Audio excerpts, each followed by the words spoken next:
Welcome to The Explainer. Today we are tackling a massive, urgent challenge at the frontier of legal tech. Look, we all know modern AI can write incredibly fluent, convincing legal text.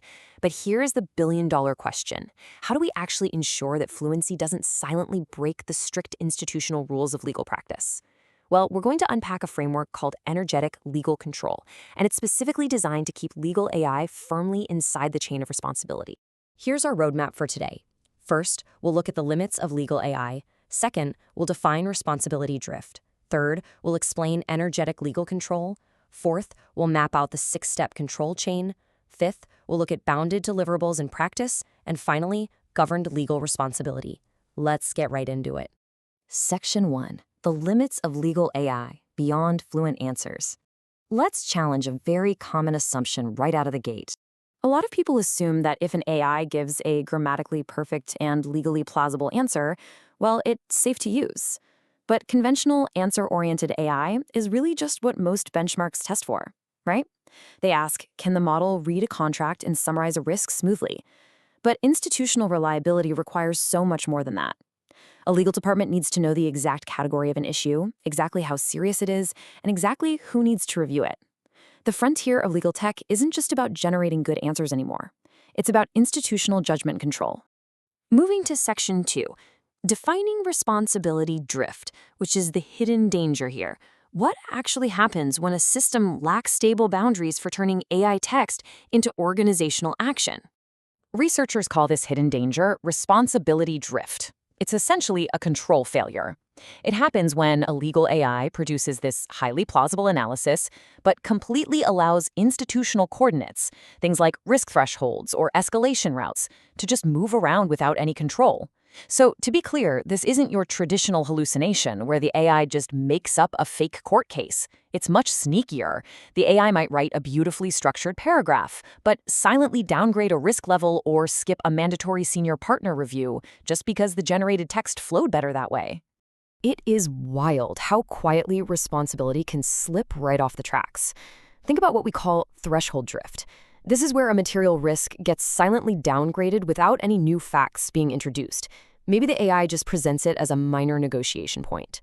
Or consider escalation drift, where a required human review marker just completely vanishes from the final output. In a long-form AI analysis, these kinds of drifts can literally turn a helpful document review into an unauthorized action. And that, of course, exposes an organization to massive risk. Okay, Section 3, energetic legal control explained. Let's look at the energetic paradigm. The paradigm shift becomes super obvious when we compare the central questions these systems ask. Conventional AI is always asking, is the answer good? But energetic legal control, or ELC, asks a much deeper question. Does the entire responsibility path remain intact? It completely shifts the focus away from just writing nice legal prose and moves it towards safely transitioning a legal state. ELC treats legal work as a governed, controlled movement from the moment a matter comes in all the way to a bounded final deliverable. There's a quote that perfectly captures this whole thesis. Reliable legal AI must preserve not only the answer, but also the route from legal issue to legal responsibility. I absolutely love that framing. This is exactly why a bounded AI assistant is just infinitely safer and, frankly, far more useful to an institution than unrestricted Wild West legal automation. That brings us to Section 4, the 6-step control chain. This is a governed state transition, so let's look at how this pathway is actually enforced mechanically. To wrap your head around this, picture a general control chain that grabs free-form text and forces it onto a strict institutional route. Conceptually, a system might start with intake to lock down the jurisdiction. Then it uses segmentation to physically tie the analysis to a specific clause. From there, it moves through classification, grading, and escalation, before finally wrapping up in a bounded delivery package. Now, while specific software implementations will obviously vary, the core principle is always the same. Every single conclusion has to be firmly anchored to reality.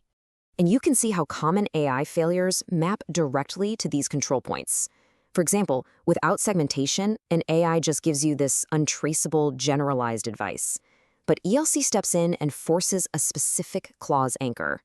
Without delivery controls, you end up with a sprawling, unactionable essay. ELC forces a bounded package with an exact set of fields, things like a risk grade, a rationale, and an escalation marker. Essentially, we're trading infinite conversational flexibility for strict, ironclad institutional reliability. To enforce these chains, governed systems rely on strict operational guardrails. You can think of them as foundational principles. Take threshold monotonicity, for example. That simply ensures a risk grade can never arbitrarily drop below a required minimum, just because the AI happens to be feeling optimistic that day. Or escalation closure. This ensures that if institutional rules dictate that a certain issue absolutely needs a senior partner's eyes on it, the machine can never close that route. The need for review must remain visible. Section 5. Bounded deliverables in practice, focusing on NDAs and MSAs. Let's ground this in the real world of first-pass contract review. Consider a master services agreement that's missing a liability cap. An ordinary AI might look at that, write a very reassuring paragraph, and persuasively argue it's just a minor negotiation point. But a true ELC control layer explicitly locks it down. The missing cap automatically triggers a minimum high-risk grade. Sure, the AI can explain the context, but it cannot silently downgrade the severity of that missing cap.